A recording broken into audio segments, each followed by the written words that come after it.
Good evening, ladies and gentlemen, and welcome to the Empowerment Talk Show live tonight. Hi.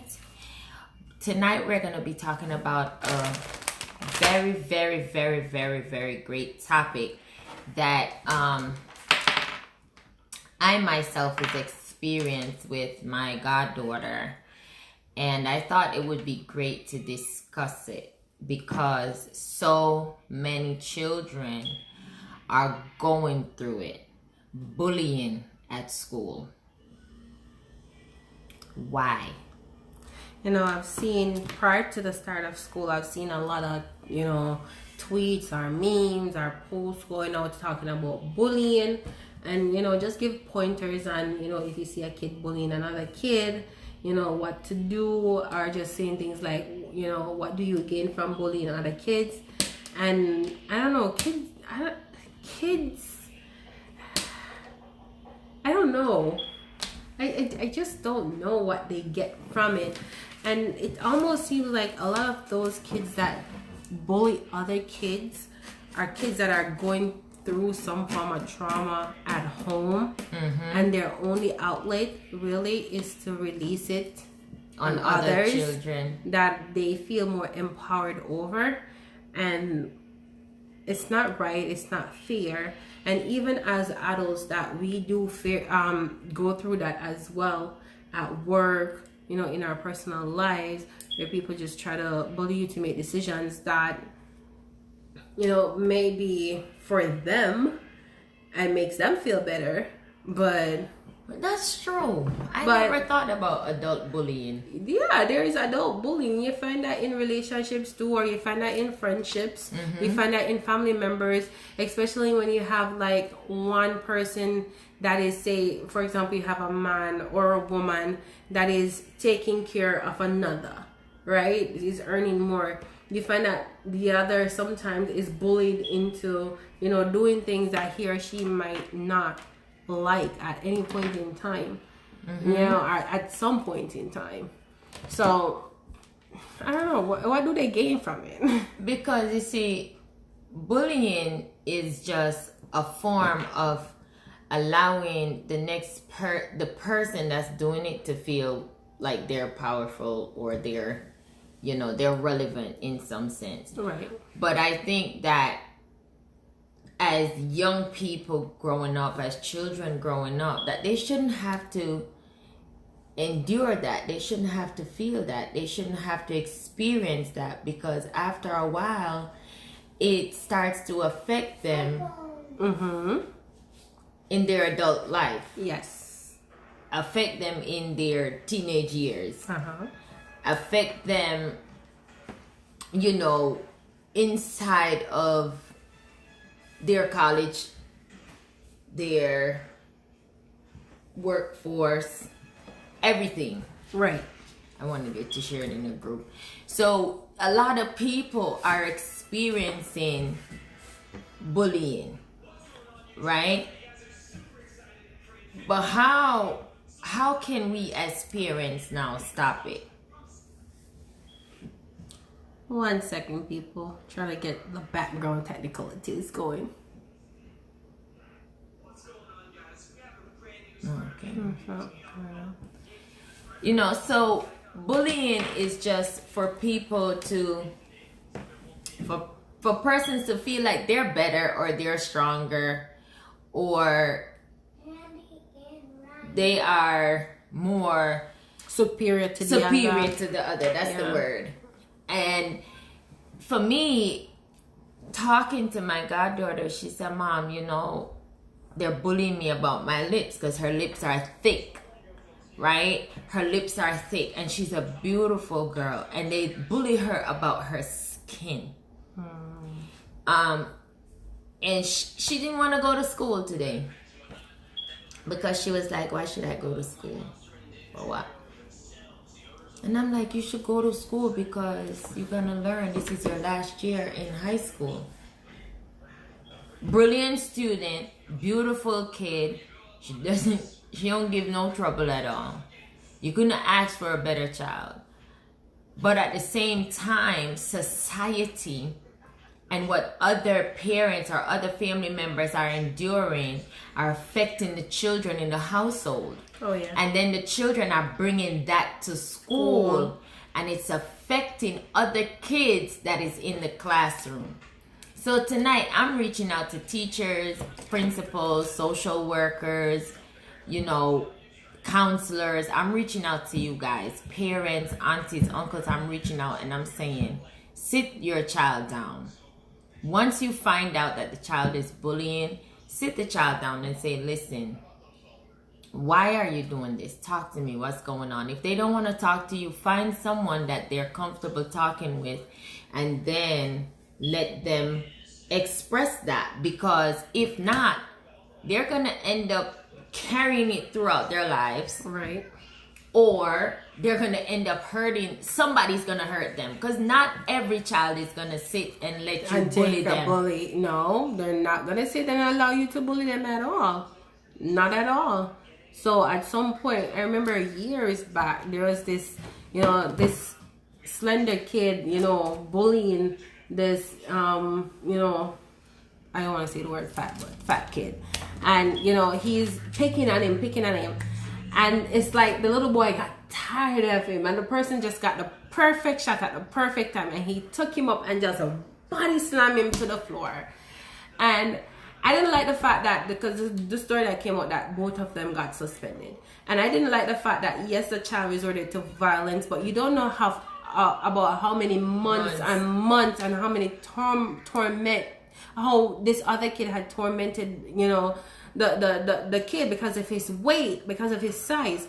And I totally disagree with the school for suspending the kid that's body slammed the other, because if you keep talking and reporting it to the teachers, nothing's been done, the kid is still being a bully. Yeah, at some point they need to get their ass whooped. I'm sorry, but I'm not inciting violence, but sometimes then that's why you end up with like school shootings and stuff like that, because people don't see, or people hear their kids are doing things and they're not addressing it. And as what you said, I totally agree. Kids know that are bullies and that it's not addressed end up to be terrible adults later on. Mm-hmm. They end up to be lonely adults later on, because nobody likes them and nobody wants to be around the jerk in the room. They feel like they're on top, and they feel like they're ahead of people, and they feel like their decision is a final decision, and that's not fair. You don't bully people into thinking or acting how you want to act just because it pleases you and it goes along with what you're thinking in your head and your mind at the same time. And see, that's the thing. We have this preconceived idea of what a bully looks like, or what a person should look like, right? And then because of what we preconceive in our mind and in our thought, we want to impose that on somebody else. That's what we do. Even as adults, we do it. We say, oh, I would like my husband to be tall, dark, handsome, light brown eyes, bow legs, and this is what I would like. That's your preconceived idea. And then when the guy comes over and he's fat, he's short, and he would be the perfect guy for you, you're like, you don't see that. No, I don't see that. So what you start to do, you start to retaliate in the wrong manner. And that in itself now starts to affect your relationship growth, and it affects your friendship, it affects every area of your life. But what we must understand is that as adults, as children, and we're training them for the next generation, for the next level, we got to be mindful what we do around our children. Oh, yeah.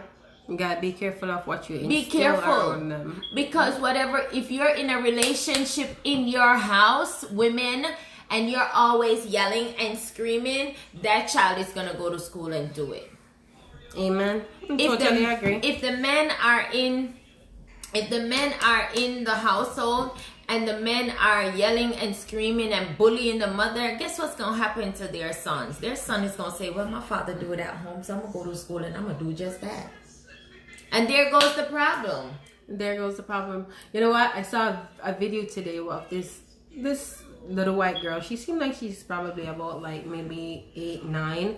And she saw a baby, and she, in front of the parent of the child, she said, nigger. And the mother is asking her, like, why are you calling him a nigger? He's just a baby. What makes him a nigger? She's just questioning why aren't you a nigger? Just questioning it. And it just makes me so sad because of the ignorance that is being instilled in this child. For example, not for example, racism is not something that you were born with. It was something that is taught. It's created. And it's something that is pushed off into her, and it's something that she's been socialized in. And just thinking of her at this age, looking at a baby, and call him in front of his parents, say the word nigger in front of his parents, which there's absolute no remorse for what she said. It just makes me think of how sad it is for her as a child growing up thinking this right now. And who will she become later on? She's gonna be that ignorant person if someone doesn't steer in the correct direction. Hopefully her parents is not ignorant, and I will see this video and address it privately, and teach her otherwise so she can be a better adult. But for now, if they're gonna see it and tell her, oh, what you said was right, and cheer her on, I don't want to know that child later from now. I don't want to know that child 15 years from now. Because you see, that's exactly what I'm saying. Parents, whatever you do in your household, even if you're at the table having dinner, the conversations that you have on your cell phone with your girlfriends, if they're not appropriate, don't have them in front of your kids. Point blank. If you're in a relationship and you know that guy is not going to teach your children the right thing, don't bring him to your house. Yeah, and keep your kids away from toxic environments. And environments and everything that comes along with it. And it doesn't matter if it's the other parent of the child. If they're toxic, they're darn toxic. Keep your child away from them. And it's as simple as that. Do as much as you can to keep your child safe and instill the right values in your child. But see, the thing is, I think society, for most of us, we have lost the dignity, the morals, the respect. People don't say excuse me, good morning, thank you, please, pardon me anymore. It's just, okay, move out of my way, yes, me I pass. That kind of attitude, like, okay, I'm passing, move. Excuse me, pardon me. Those are words that are in the dictionary and they were made to be used. Somebody was walking by me today. I was at the store, and while the person was walking by, she didn't even say excuse me. She was just boring through her way, like, give me a pass, move. And I was just like, okay, all right. So Mrs. Cobb said, pardon me. She said, oh, I'm so sorry. Mrs. Cobb said, you have no manners. Listen, don't get me started on manners. So she responded to the 85-year-old woman. She responded and she said, I said I was sorry. So I stepped in and I said, excuse me, pardon me, I'm not sure where you picked up your mannerism from, but at this moment you're going to rest your tone down. We're going to rest your tone down because this is the store. Because it wasn't necessary. Trust me. Listen, I recently came back, right? Mm-hmm. So I was away for my cousin's on my way back in Miami airport, I stopped at one of the vendors to grab something to eat because I had breakfast, but I skipped the lunch. I was hungry by the time I got to Miami. And I went there and I don't remember what I asked her. I asked her something, but she immediately gave me an attitude. No, I asked her something, and her answer was, what? I'm like, okay, maybe she's having a bad day. I'm hungry, so I'm going to get this food. I'm coming soon. Okay, baby. I'm going to get this food. Khalil's here. I'm going to get this food. So I'm there, and I ordered my food. Moved along. The lady behind me asked her, do you guys serve fries with your meals? No. So the lady pulled back, and this was an older lady, and she pulled back, and she was like, okay. And she asked her another question. She gave her an attitude. The lady threw the thing down and walked away. There was a white lady after that, and she gave that lady an attitude as well. And I'm looking at her, what could be your reason for giving each of us as ladies an attitude. You know, she brought my food out. It was cold. I said to her, I said, excuse me, the food is cold. I cannot eat. You ever try eat at biscuit? You ever get biscuit and I try eat it and you know at biscuit, cold biscuit, you know that will choke you, right? It's not even, you get nauseated from eating a cold biscuit. So I said to her, I said, excuse me, my food is cold. No answer. She completely ignored me. She kept doing what fandangling, you know, fixing whatever she's fixing. Nothing. I said, excuse me, my food is cold. I said, as a matter of fact, please give me my money back. I said, give me my money back, because I will not be doing business with someone that's going to treat me like I don't matter when I'm spending my money. And at the same time, I started talking to the white lady that she gave an attitude. She said, I don't know. I asked her something and she gave me an attitude, and I'm just like wondering, what did I do? I thought I was the only one. I said, you're not the only one. And both of us talked to her like, you need to fix your attitude. You can't be walking around with this thing attitude. If you're in a job that requires customer service, you're having a good day, keep that to yourself, because you're ruining businesses. And back to what I said, if you don't correct the measures, I spoke to her manager. And I said it. I said, you need to speak to her about addressing the customers. You know, this man just looked at me and did not say a word. He did not apologize. And I look at this. I said, this is why your employee is the way she is. Because she is doing something that is turning your customers away. And you refuse to address it with her. You don't have to address it in front of me. You didn't even apologize to me for her attitude. I didn't walk in with an attitude. I didn't give her an attitude for her to give it back. I was hungry and I asked questions and I purchased even after being given an attitude. But you see, that's what we're talking about. Children, she's at work and she's having a terrible day. She's having a hard day. Her manager is treating her the way how his manager probably treat him, right? She goes home now and she begins to pour that same mentality, that same attitude, that same mannerism into her children. The child then takes it to school and begins to lash out and bully another child. So that is how the mechanism of how that mindset is developed, where you bully other people's children. And not only that, it's just the rolling effect of things. Like, you know, if her manager doesn't address it with her, then she's going to think it's okay to continue doing that to customers. Right. And then she's probably going to take that nasty attitude, and as you said, bring it home to her child and instill that in them. And it just come like this domino effect. It's a domino effect. That doesn't work. And I see a lot of hurt adults that didn't get care from their family, or they're, you know, growing up, just try to hurt other people, or just try to bully people into thinking what they want to think and do what they want to do. It all boils down to the thing where parents are responsible for a child. The first 5 years of your child is very, very, very important. Yes. What you instill in that child.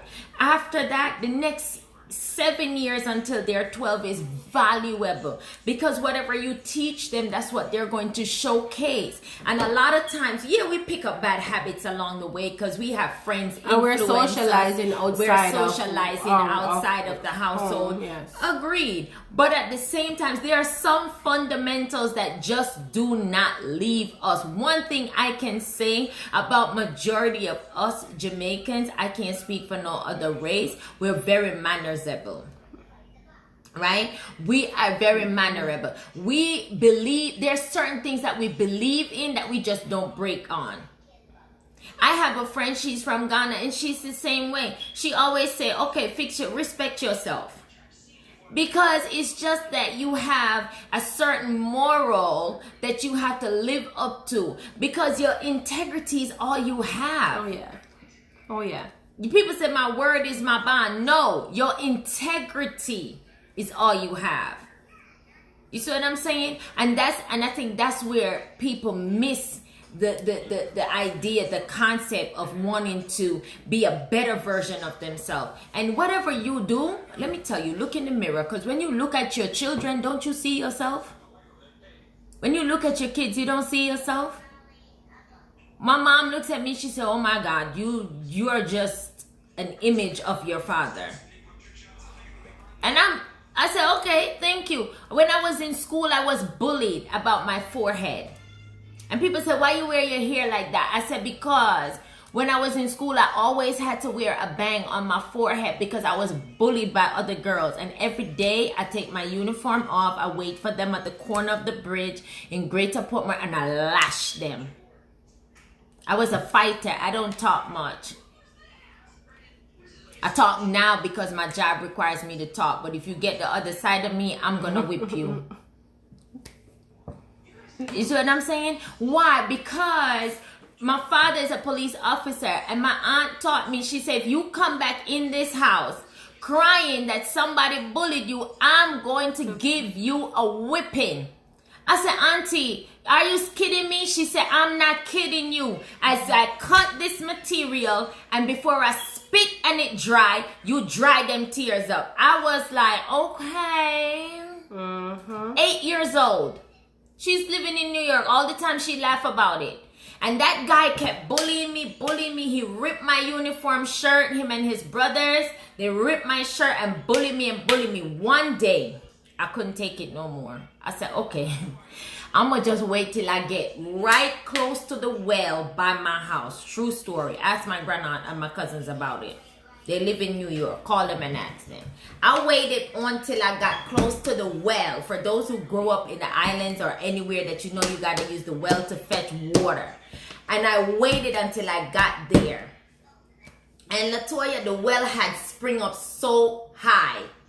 And I grabbed him in by his uniform. And I grabbed him. I dragged him for about 4 houses down. I said, okay, it's you and me. And we're going down the road. Because you won't stop bullying me about my forehead and the braces on my teeth and the glasses I had on.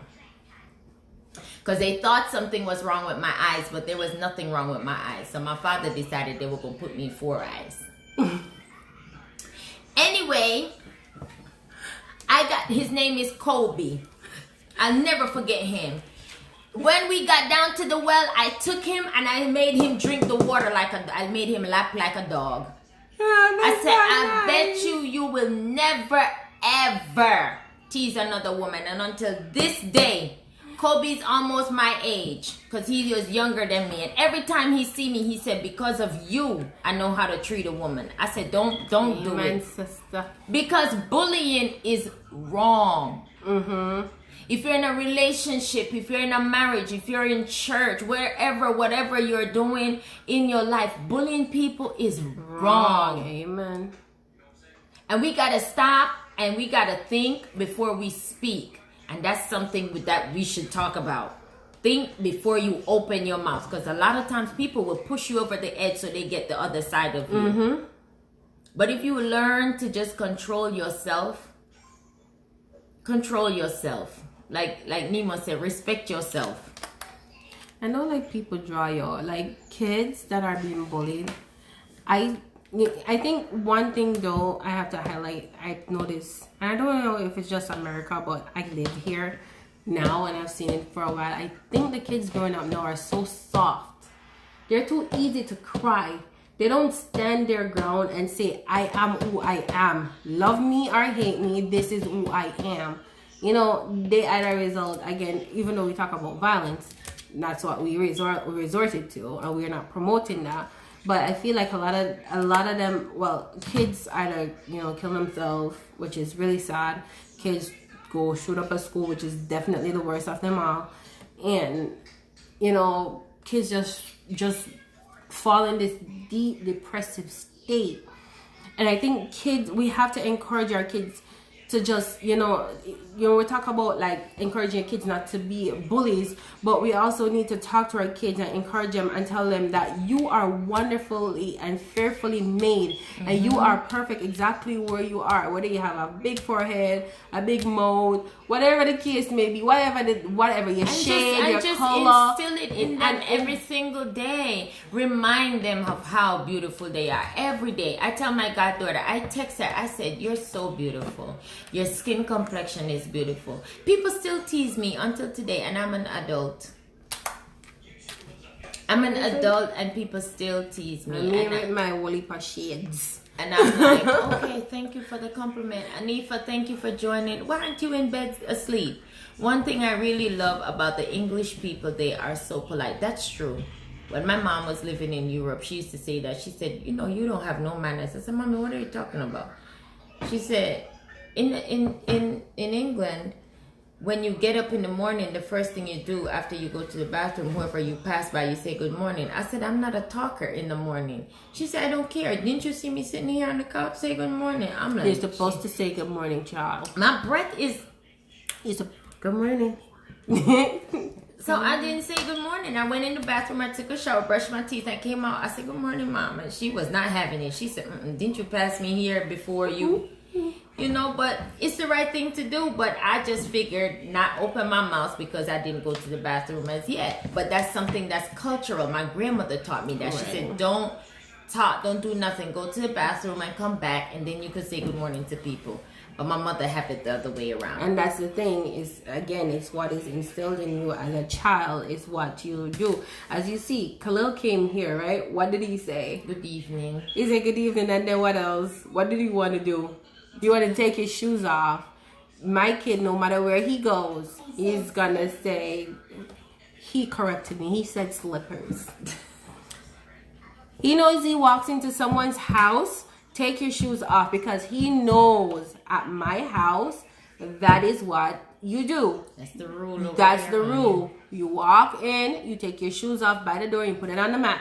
That's it. That's the rule. So he knows whenever he goes to someone else's house, he's going to do that. And he has always done that. He doesn't miss a beat on it. Unless good job. But I'm telling you, like, good job, Khalil. Talk to your kids about being tough, because I see the kids are too soft here. Talk to your kids about being tough. And I'm not saying that they have to be this. Developing a mind of their own. Mm-hmm. Teach them how to be leaders in their own right. If you see your child have a gift, a potential, an idea, push them in that. If they say, I want to be a doctor, push them in that. If they want to be a lawyer, push them in that. And then if they get to the point where they say, I don't want to do it again, whatever they choose, push them, encourage them, because you are their greatest motivator. That makes sense. Just like how we get older and we want to reinvent ourselves and we want to impact the world and we want to do this and we want to do that. It's the same thing. Yeah. Empower them to win. Empower them to win. Because I follow this, he's one of them people that give motivational speeches on Instagram a lot. His name is MJ Harris. And I don't know if it was yesterday he posted, but apparently he had a wall that he was thinking what to put on the wall. And then one of his, supporters said she's going to give him a gift. She gave him a $5,000 painting. And no, she was telling her story about how she got into painting. She said as a child, all she wanted to do was paint. And her mother recognized that in her and sent her to a school that it was mostly about painting. And now she's earning thousands of dollars. Exactly. Because after, she did, your parents send you to school for a certain time. After that, she furthered that. She kept that in, that what you call it? That passion. Mm-hmm. I kept building on it. And now she I said that to my dad the other day. I said, Daddy, remember when I was growing up, I kept saying to you, I wanted to become the next Whitney Houston, and you kept telling me to go sit down and take my book. I said, if you had took the time to send me to school to learn piano or keyboard or something. He said, well, you had an opportunity when you got to America. I said, you're right. So that's my fault on that part. I said, but the rest of it, you got to take from me. But at the same time, I found my passion and I know my purpose. I'm young still, but I found what I'm supposed to be doing. I went to school and got certified in it. I studied months because why? I found something that nobody can take away from me, right? And I've learned how to work more on it, to develop it so that my skills will be on the top of my head and I don't have to really read too much, because every day society changes, life changes. And, even though there's 17,000 of us as coaches in the United States, the competition is high. But again, it's just the value that you have, that you bring to the table, and the value that you instill in your children is very, very important. Mm-hmm. So instill in your children love. instill in your children how to love themselves, how to love others, how to be brave. So before we go, we're going to leave you with a scripture. 1 Corinthians chapter 13 and verse 11 says, when I was a child, I spake as a child. I understood as a child. I thought as a child. But when I became a man, I put away childish things. All right. So you guys, thank you all so much. Anifa, you should be asleep. It's 6 hours before you need to be in bed. Hey, Kimara. Thank you all so much for joining us here on Empowerment Talk Show. And we're looking forward to 2020. It's going to be great. Join us for September 28th for our next Entrepreneur Prayer Breakfast.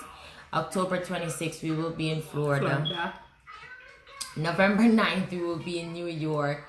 And then December, Anifa, you got to fly from Europe for this one. December, we're going to have our first Entrepreneur Black Tie Gala. You don't want to miss it. You don't want to miss it. You'll see the girls dolled up. You'll see them in their long gowns and they're beautiful, their hair done. So come on down from around the world. Anifa, book your flight, baby. And come on down. My aunt is flying in from Jamaica to come up to support. And persons are flying from Florida to come up to support. It's going to be lots of fun. Yes, people. We're going to be awarding the entrepreneurs for their small wins and encouraging them to continue on their journey. So tickets will be on sale soon. And then 2020, if you're looking for relaxation and yoga, meditation, along with some coaching, we meet us in Jamaica, in Ocho Rios. We'll be there for 4 days and 3 nights vacationing in Jamaica. All right? So you guys have a great night. Bye. Thanks for joining. Bye.